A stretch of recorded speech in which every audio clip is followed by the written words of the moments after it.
اور جب سے رفیل طیارے گرے ہیں یہ نوجوان کباڑیا یہاں پر بیٹھا ہے اور یہ کہہ رہا ہے کہ یہ کباڑ میں لوں گا، اور یہ پیشکش کر رہا ہے کہ کباڑ جلد از جلد میرے پاس ہے اور میں دنیا کو یہ بتاؤں کہ یہ کباڑ جو ہے یہ کس طریقے سے آپ نے جو ہے نا یہ خریدا تھا، اور انڈین کباڑ پاکستان میں اب ذلیل ہو رہا ہے۔ السلام علیکم ناظرین، جب سے پاک فضائیہ نے انڈین طیارے مار گرائے ہیں تب سے یہ کباڑ کی دکان کھول کے بیٹھے ہوئے ہیں، اور ان کا کہنا ہے کہ میں دن کو کوئی 9 بجے آتا تھا، لیکن آج میں نے دکان جو ہے وہ کم از کم اذانوں کے ٹائم کھولی ہے۔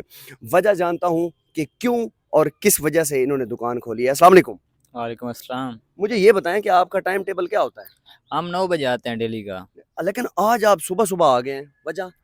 اس کی وجہ یہ ہے کہ جو طیارے وغیرہ گرے ہیں ان کے انڈیا والوں کے، انڈیا کا جو کباڑ گرا ہے، ہاں جو کباڑ اچھا، گرا ہے، ہاں، اس کی تلاش میں ہم اس کی تلاش میں ہم بیٹھے ہیں صبح سے۔ صبح 5 میں نے نماز پڑھی ہے، نماز پڑھ کے پھر میں آ گیا، میں یہ کھول دیا کباڑ خانہ۔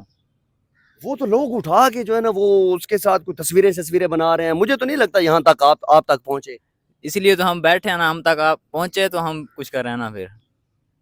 جی ناظرین، یہ کہہ رہے ہیں کہ میں صبح اذانوں کے ٹائم یہاں پر آ کے بیٹھا ہوں اور یہ اس تلاش میں ہوں کہ کباڑ میرے پاس آئے گا۔ اچھا مجھے یہ بتائیں کہ آپ کو کیا لگتا ہے کہ جو پاکستان نے جو انڈین طیارے مار گرائے ہیں، ٹھیک ہے، اور اس کے بعد جو ملبہ ہے وہ آپ تک پہنچ جائے گا؟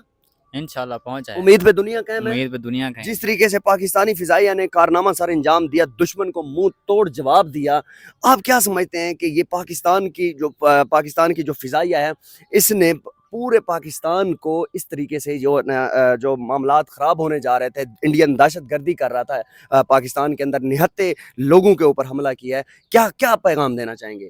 بس ہم یہی کہیں گے کہ پاک فوج زندہ باد، پاک فضائیہ زندہ باد۔ پاک فضائیہ زندہ باد۔ یہ ایک جنون چیک کریں، ایک جذبہ چیک کریں، ایک نوجوان کباڑ خانے پہ جو کام کرتا ہے اور اس کی یہ خواہش ہے کہ یہ جو کباڑ ہے یہ کہیں اور نہ جائے، یہ کباڑ میری طرف آ جائے، اور اس کباڑ کو آپ اندازہ لگائیں کہ فرانس جیسے ملک نے جو رفیل طیارے بنائے تھے ذلیل ہو کر رہ گئے ہیں اور ایک کچرے کا اور ملبے کا ڈھیر ثابت ہوئے ہیں۔ اس کے بعد میں آپ کو بتاتا جاؤں کہ جو فرانس کی جس کمپنی نے رفیل طیارے بنائے تھے اس کی سٹاک مارکیٹ جو ہے وہ بھی کریش کر چکی ہے اس ٹائم، اور اس ٹائم یہ حالات ہیں کہ انڈیا اب سفید جھنڈے گاڑ رہا ہے۔ انڈیا نے اپنا جھنڈا بھی چینج کر دیا ہے، میری بات کو سمجھتے جائیں۔ سفید جھنڈے کا مطلب یہ ہوتا ہے کہ ہم جنگ نہیں چاہتے، ہم امن چاہتے ہیں۔ تو اس ٹائم پنگا کیوں کیا تھا؟ اس ٹائم آپ نے شروعات کیوں کی تھی؟ اچھا یہ بتائیں کہ یہ جو انڈیا نے شروعات کی ہے اب کیا ہوگا اس کے ساتھ؟ اب اس کے ساتھ بہت کچھ ہوگا۔ پاکستان پہلے انہوں نے چھیڑا ہے نا، پاکستان نے نہیں چھیڑا، اب ان کے ساتھ بہت کچھ ہوگا، اب پاک فوج بہت کچھ کرے گی۔